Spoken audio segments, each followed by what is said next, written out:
Hello guys, আসসালামু আলাইকুম রহমতুল্লাহ। যে যেখান থেকে আমার ভিডিওটি দেখছেন সবাইকে জানাই আন্তরিকভাবে শুভেচ্ছা এবং অভিনন্দন। তো আজকের ভিডিওটা আসলে একটু ভিন্ন রকম হবে।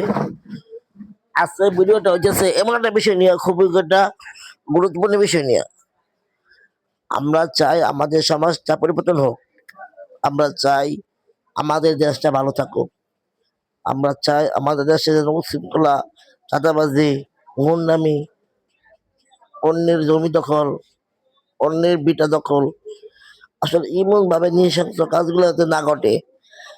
আমরা চাই শান্তিতে থাকবো, ব্যবসা বাণিজ্য করবো, কাজকর্ম করবো, ঘুমামো, খামো, পরিবারের নিয়ে দিনটা সে একটু ঘোরাঘুরি করবো, একটু ভালো থাকবো, পরিবার নিয়ে ভালো থাকার চেষ্টা করবো ভাই।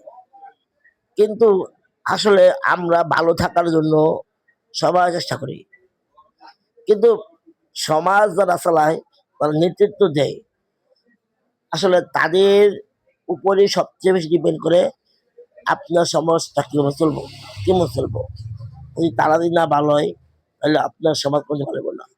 যারা আমার নেতা বা সমাজের চালা নেতৃবৃন্দ, আসলে তারা যদি না ভালো হয়, এলে আপনি একটা ভালো সমাজ কিভাবে আশা করেন?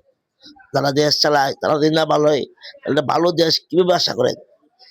আমি কোনো দলের পক্ষে না, আমি কোনো দলের বিপক্ষ না, আমি অন্যায়ের বিপক্ষে, আমি ভালোর পক্ষে। আমার এতটুকু স্লোগান।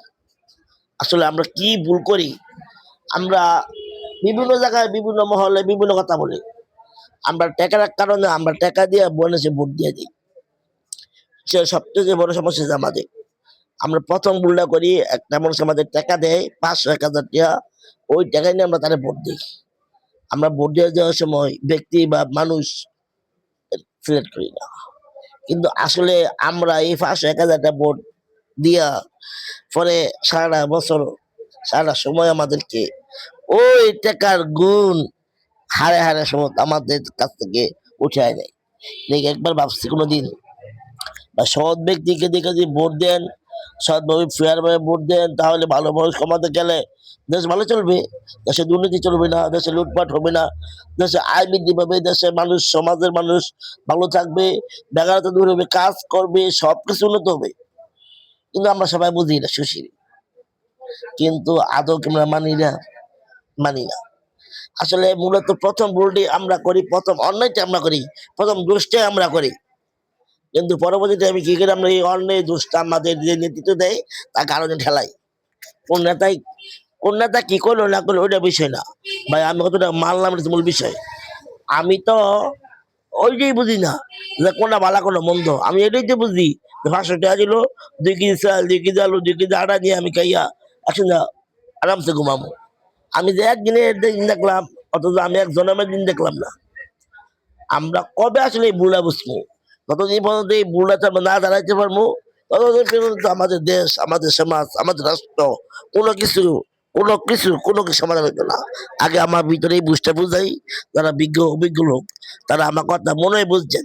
আমি কোনো দলের বিপক্ষে বা কোনো পক্ষপাতি দিত না, আমি সবাই বুঝাইতেছি অন্যায়ের বিপক্ষে, ভালোর পক্ষে, সৎ ব্যক্তির পক্ষে, যারা ভালো বিবেচনা করেন তার কথা বলেন। অথচ এইবার অন্তত নিজের বুঝটা বোঝেন, নিজের বুঝতে যদি না বোঝেন ভাই, তাহলে কোনোদিন আপনার দ্বারা অসম্ভব ভালো থাকা। আপনার তো চেষ্টা করেন ভালো থাকবেন, কোনোদিন পারতেন না, কোনো সময় পারবেন না ভালো থাকতেন। ভালো থাকার জন্য ভালো চেষ্টা করতে হইব, ভালো কর্ম করতে হইব, ভালো কাজ করতে হইব। যে কাজটা সর্বপ্রথম কি, একটা সৎ ব্যক্তির ক্ষমতায় না, যখন সৎ ব্যক্তি ক্ষমতায় পড়বো তাহলে সম্ভব। অসৎ ব্যক্তি কি তুই তেল বানান না কিনে ভাই, তেল দিবেন, তেল ভালো লাগবে, তেল শুকায় যাবো, আবার চলে যাবো শুলমুল।